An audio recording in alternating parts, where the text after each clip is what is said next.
You're not weak, you're not too sensitive, you just haven't been taught how to deal with criticism properly. That's why one comment can ruin your whole day. That's why you replay conversations on loop. That's why you hold back your ideas, just in case someone shuts you down. I know, because I've lived that. I've spent years walking on eggshells, shrinking myself, playing it safe to save myself from the sting of other people's disapproval. But the moment I built confidence that wasn't based on ego, but rooted in eman, since then I've trained thousands of Muslims around the world to stop fearing judgment and start leading with impact. And in this video, I'm going to show you how to stop taking criticism so personally, how to use feedback without losing confidence, and also how to stop letting other people's opinions hold you hostage. Now, if you can't take a few minutes to watch this video, then I'm really sorry, I can't help you. But if you want to take the sting away from criticism, then lock in, go full screen, and let's dive straight into it. Bismillah. The first point to ending the pain of constant criticism is to look at who it's actually coming from. If it's constant, I mean it keeps happening over and over and over again, then it's usually someone close to you, or it's someone that you care about. And so what I'm going to do in this video is I want to tell you 7 things that you need to stop doing, and by you stopping them, it will transform how you take criticism and negativity. But to share this with you, I want to give you a real practical example through each point so you understand it very, very easily. Now I'm going to make up a scenario, right?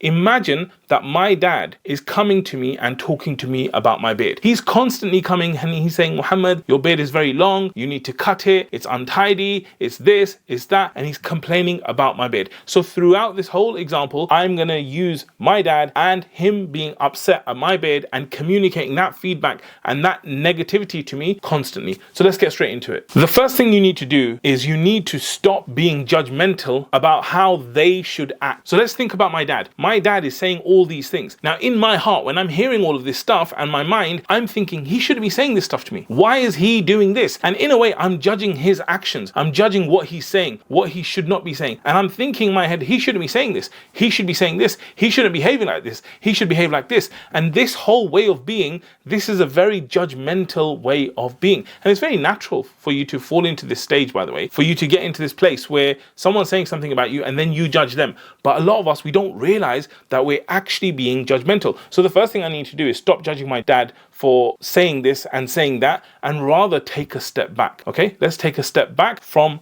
being judgmental ourselves. The second thing you should do is stop making what they're saying mean something negative, okay? Because a lot of the times when someone says something in terms of feedback, we immediately jump to something negative. So for example, I might think to myself, why is my dad saying this? Like, he's being rude. He's not caring about me. He doesn't like me. You see all of this kind of things that I'm thinking, it's all negative. He's saying this because he's jealous of my beard. He's saying this because he doesn't like my face. He's saying this because he thinks I'm ugly. You see all these meanings, I'm giving these meanings to what he's saying, but it could be that it's none of those meanings. And doing this thing where we actually give negative meanings to what people think and say, this is not us as Muslims. This is against our traditions. Actually, our tradition as Muslims is that we actually have husnul dhan. This is thinking the best of others. So when someone does something, our tradition is to think the best of them. Our tradition is to make excuses. You might have heard the hadith where you talk about, making 70 excuses for your brother. So when someone says something to you, give them the benefit of the doubt. Think something good. So rather than me saying, oh, my dad is saying this stuff because he doesn't like me, he thinks I'm ugly, maybe I could go to another thing. I could say, you know what, my dad is saying this about my beard. He doesn't say to anyone else. Maybe he's saying it because he cares about me. Maybe he's worried about my future. Maybe he's worried that I won't be able to get a job. All of the things that he's saying are coming from a place of love. And you see, when I start thinking positively rather than negatively, suddenly everything changes. And you've got to remember, this is very, very empowering. Why? Because if I think negatively about what he's saying, how am I going to feel? I'm going to feel bad. I'm going to feel low. I'm going to feel upset with him. But if I think something positive about what he's saying, how am I going to feel? I might feel love. I might feel like he cares about me. I might feel better about him. So stop making what they're saying mean something negative. Rather, think the best of people and make excuses for them. By the way, if you want more help in building a better mindset, then be sure to check out the Fearless Muslim Bootcamp. The link is in the description, and right now it's actually free to join it. The next thing you need to stop doing is being too sensitive and actually listen to what is being said. This is something that is very, very natural, that the fight or flight response in you is to be very sensitive, is to react. But take a step back and actually listen to what is being said. The first thing you need to ask yourself is, no matter who this is coming from, is what they're saying valid? Does it make sense? Is there any truth to it? And you need to make sure you assess this, because it could be that someone you don't like says something very valuable and very useful for you, and if you were to just listen to it, it would transform your life. And this reminds me of Abraham Lincoln. He said that I learned something from everyone I met, even if it was how not to act. So for you, it's the same thing. When someone's giving you feedback, they're actually taking time, they're taking their life, and they are coming to you and they are suggesting something. Now, it could be they're suggesting because they hate you, they don't like you, whatever. But the point is, they're saying something to you. Ask yourself, what are they saying? Is it valid? Could it be true? How could I actually improve my life with this criticism that they're giving me? And of course, if it's not true, then you can ignore that part. But the main thing is to actually check what's being said, reflect upon it, use it as a basis for good for yourself, even if they have bad intentions, and then move on to the next stage. The next thing is to stop connecting criticism to your self-worth and your self-esteem. This happens to a lot of people, where they actually connect the opinion of others to their own worth. This is not correct. If someone comes and says you are a loser, that does not mean that you are a loser. But a lot of the times we will take that information and we will take it to heart, and we will actually maybe even shift our identity to what's being said. So you need to stop connecting this whole criticism to your worth. You need to make it a disconnection. Now, what do you need to connect it to instead? Well, what is it that gives you worth? You generally have self-worth, and this is something I want to delve deeper into later, but I want you to know that you as a person, you have huge self-worth. Now, you might be saying to me, well, how do I decide if I have self-worth? Maybe it's because of the things that I've done. Maybe it's because of the things I've said. Maybe it's because of the things I have, the things I've achieved. Well, you might say all of that, but let's take it to a very simplistic thing. Let's imagine there is something or someone that has not achieved anything, that has not done any good, that has done nothing at all, zero. Does that person still have value? And you might be thinking, well, if they've done nothing, they've done no good, nothing ever, and they just take, and they're bad, do they have value? Their value might be low. Well, what if I told you that I'm talking about a baby? Does the baby have value? Does a human baby have value?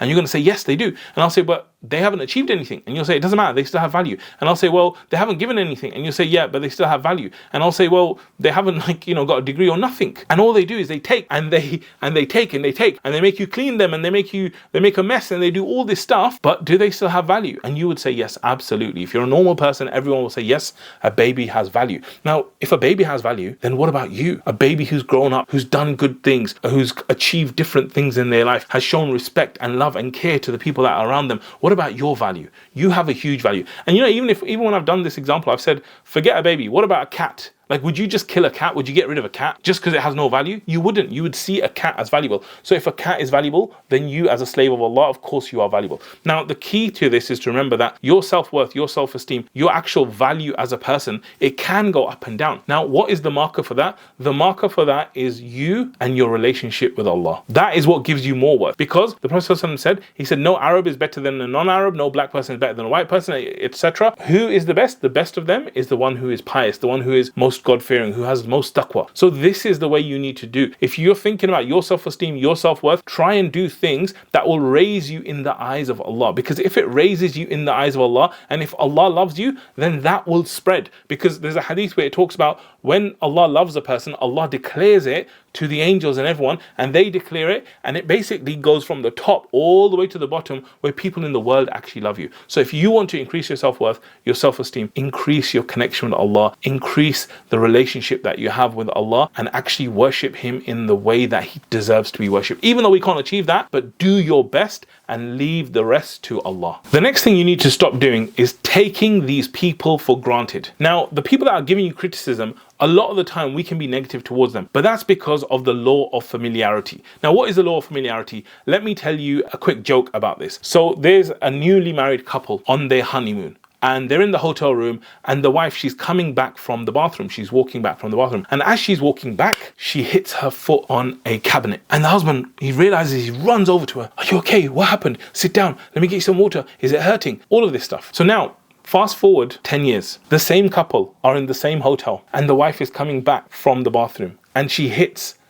her toe again. And this time the husband says, "What's wrong with you? Are you blind?" This is the law of familiarity. Right? As we become more and more familiar with things and people, the novelty wears off and we value them less. But this valuing is incorrect. Why? Because you do not have that much time left with these people. Do you realize that right now you have already had your last conversation with certain people? There are people in this world who you will never ever speak to. They will actually die before you can speak to them again. And these are people that you might like, love, care about. Think about what was the last interaction you had with them. And if you knew that you were going to have this last conversation, would it have made it different? You know, someone close to me, they told me once that they were really upset when their father passed away. And obviously everyone's upset when their father passed away. And he was talking to me privately, he was crying a lot, he was very upset. And then he told me, he said, "I had this one conversation with my dad where I had a massive fight with him. And that was the last time I ever spoke to him." And then he passed away. So this is an extremely sad situation. And this can actually happen when you have the law of familiarity. So what we need to do is we need to break this familiarity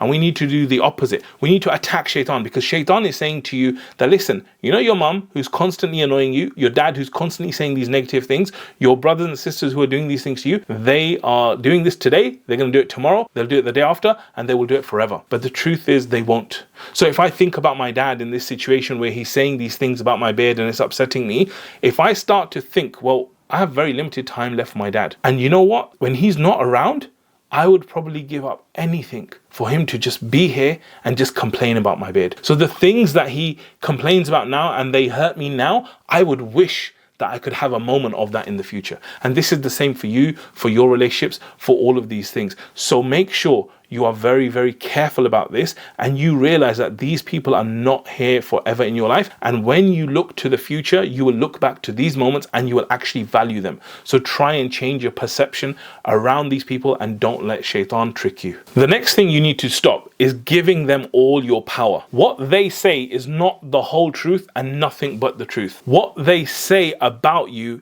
isn't actually about you. Now, this is kind of weird because they're talking about you, they're talking to you, and you think, well, they're saying this about me, but it's not always about you. Let me give you an example. So imagine my wife, she spent the last few hours cooking an amazing meal, okay? She's cooked all this meal, I'm busy at work, I come home from work, she puts the meal out, I start eating the food, and I start eating it, and I'm like, this food's not good. I don't like it. You messed up in your cooking today. This is not nice. So my wife's there now, she's listening to the feedback, and she's thinking, whoa, like, my food's not nice. My food's not good. Maybe I shouldn't cook anymore. Maybe I'm not a good cook. Maybe I'm really bad at cooking, and doing all the things that we said before about assigning it to your own identity and all of this stuff. Now, if you actually look at what happened to me during the day, you might find that, you know, last night I couldn't sleep very well. I went to work. I was really tired. I had a really bad day at work. Everything messed up. My boss was really upset with me. I came home. There was like 2 hours of traffic on the way home. And then lots of people were cutting me up and being really horrible to me in driving. And I just felt terrible. So when I came home and I ate the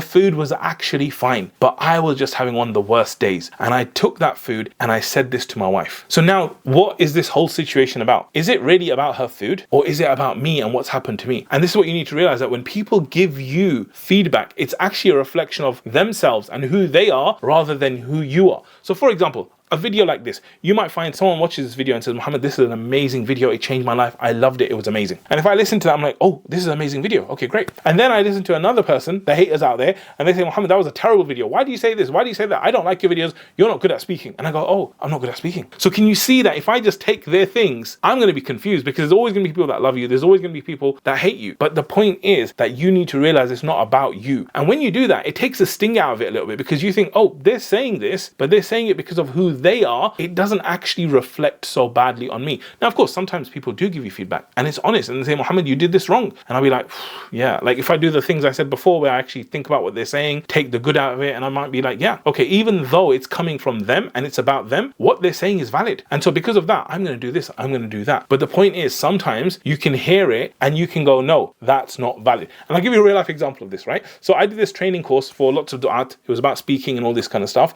And I thought I delivered a really good speech. One of the brothers, may Allah bless him, a lovely brother, he came to me and he said to me, bro, I don't know what's going on with you, but you messed up in the training today. It was not good. Normally, if someone heard that, that could destroy their confidence. I could be like really upset with it, this and that. And I was like, what? I know the level I performed at. And you know what? I don't think he's right. He's wrong. Okay. So anyway, I left it for a few days. I didn't think about it too much. I just took it as criticism. A few days later, I met up with him again. And he said to me, he said, Mohammed, you know, the last time I gave you feedback about your speech and your training and stuff, everything I said was not true. I was like, what? What do you mean it was not true? He's like, yeah, basically you delivered an amazing presentation. And I was worried that you are going to get big-headed or you might suffer from showing off or something like that. So I just said that stuff to make you like calm down a little bit. And I was like, bro, are you mad? Like if you do that kind of stuff to certain people, it might destroy their self-esteem. But for me, alhamdulillah, I knew the kind of level I was performing at, so I didn't take it too seriously. But it just shows you that this thing about other people, you feel like it's such a big thing for you, but it's not. It only affects you if you let it affect you. Another point I want to add here is that if they're saying something which is not true to you, it should affect you even less. And that's why I'm saying in this case, when he gave me the feedback, it didn't affect me so much because I didn't think it was true.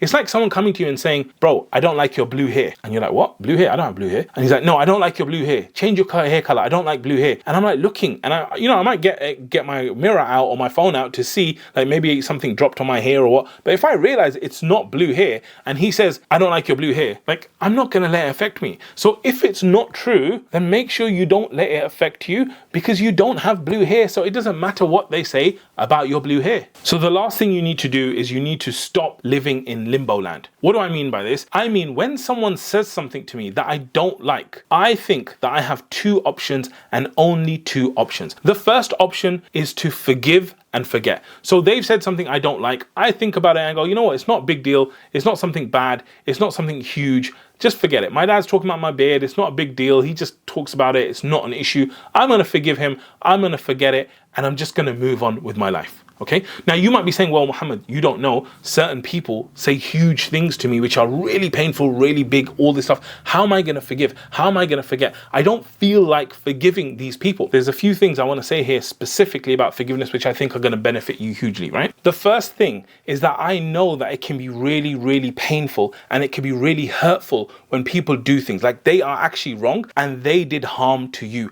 And it can be really difficult to forgive. Now, this reminds me of a story of Aisha radiallahu anha. There was a rumor that started spreading about her, and this rumor was spread by different people, and one of those people was someone from her family.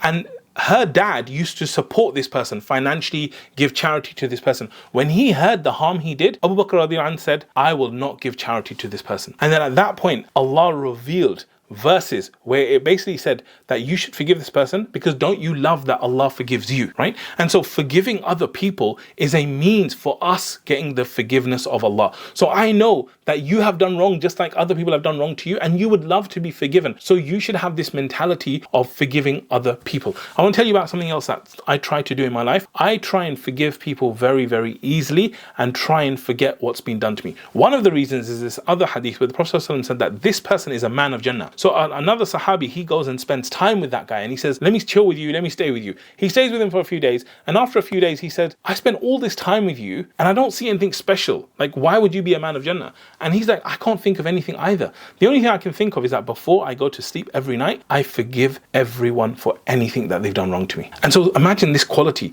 of actually forgiving someone when they have done something wrong to you, and you do that every night. You could be a person of Jannah if you take this habit of forgiving and you accept it. And by you doing that, it will transform your relationships. But I know you might be thinking, well, Mohammed, like, yes, I want to forgive. I know forgiveness is a big thing and I want to do this, but I don't feel like forgiving. Okay. And I completely get that. I completely understand that you don't have those emotions that you associate with forgiveness. But you need to know that you do not need to wait for a feeling to forgive someone. This is wrong. This is a misconception, right? A lot of the times what you can do is just make a decision, and that is what will bring the feeling that you want to have. So imagine someone's really wronged me, someone's really upset me. Once I actually say, I forgive this person, that will actually take off a lot of the suffering and the pain and the hurt, and it will give you a sense of relief by you actually freeing them from it. So it's really, really important that you realize that you don't have to wait for a feeling that might never come. You can make a decision right now and say, I forgive this person, and then you basically go straight into that. Okay, now I'm going to do something which is kind of weird for me. I'm going to share a very private personal story to me, which I haven't shared publicly, okay? But I want you to benefit from this story. So like I said, I'm someone who tries to forgive and forget very, very easily. I had this one incident where I was in business with two people, okay? And one of those two people basically lied. They cheated, they deceived, they caused lots of harm, lots of pain, lots of trauma for me, for my family, for my finances, for everything. It was a terrible situation. They were completely in the wrong. So this situation happened. And then we started going through legal means and all these kind of things happened, and it just carried on. But after a while, like months later, I realized like I haven't forgiven this person, and I have this habit of forgiving very easily. So I went to the other business partner. Remember I said there was three of us, right? The other one who didn't cheat. And I said, bro, have you forgiven this person? And he said, no, I haven't. And I said, I haven't either. And this is something I really struggled with, because like I wanted to forgive, but I didn't feel like forgiving. And so I started asking different people for advice and all these things. And one of my friends, may Allah bless him, he said something really cool to me. He said, look, bro, just because you forgive, it doesn't mean that they're off the hook. They may still get punished or be held accountable for what they did, but you can still forgive them. And that's it. And I was thinking, yeah, that's so true. And so I made this decision, even though it's painful, even though it's hurt, all this stuff, I made this decision. You know what? I forgive this person. And you know, the relief and the suffering that disappeared and how I felt afterwards, it was amazing, even though before I didn't have those feelings. Now, this is like something really interesting, that this person who cheated and did all these things, they went to Umrah. On the way back from Umrah, on the way back, they actually passed away and they died. And when I heard this, obviously I was sad. I went to the janazah and I just thought, alhamdulillah, I'm so happy that Allah allowed me to forgive this person in their life. Like I didn't have to wait for them to die and go, okay, now they're dead. Yeah, maybe I should forgive them. Oh, I don't know if I will forgive them. I forgive them. No, I actually forgave them while they were alive. And this is what I'm asking you to do. Like even now, if you need to pause the video and think about that person or those people that you need to forgive, the ones that wronged you, the ones that hurt you, say, you know what, for the sake of Allah, I'm going to forgive them. And maybe Allah will forgive me. So this is option one, forgive and forget. That's option one. Option two is you go and you speak to them directly, okay? And this is, remember, this whole point is about stop living in limbo land, because limbo land is where you don't forgive and forget and you don't go and speak to them. And so you stay in the middle. And what happens in this limbo land is Shaitan makes a massive palace for himself. Shaitan comes in and he knows that you're hurt about this stuff, and he knows you haven't forgiven, and he knows you're not going to go and speak to them. So Shaitan goes, hey, you know that person? They're evil. They hate you. They don't like you. You should do this to them. Next time they speak to you, you should say this to them. And this thing keeps going on. And you know, let me tell you something, by the way. That voice in your head, it's not Allah. Like you might think Allah is in your head and he's saying you to do certain things and you're right and you're wrong. It's not. A lot of the time, Shaitan is whispering things to you, especially when he knows there's hurt and there's pain there. So for you, you need to decide whenever you get into this situation, that is this something which is easy that I can forgive and forget. My dad, he's always talking about my bed. I'm just going to forgive. I'm going to forget it. I'm going to go. It might even be something big, like the lying, the cheating. I'm still going to forgive it. Or is it like, no, I can't forgive it, and therefore I'm going to address it and I need to go speak to them. And one of the things about this thing is that it's very scary to go and speak to people, right? And you feel like, oh yeah, if I go and speak to them, it's going to be all this kind of stuff. But I'm telling you, living in limbo land is much worse than going and speaking to them. And when you actually speak to them, it will transform your relationships. If you don't speak to them, it will ruin your relationships and it will ruin your life. So it's really important that you have these conversations. But I do understand that these are scary conversations. So if you want help having these conversations, then you've got to check out this video next.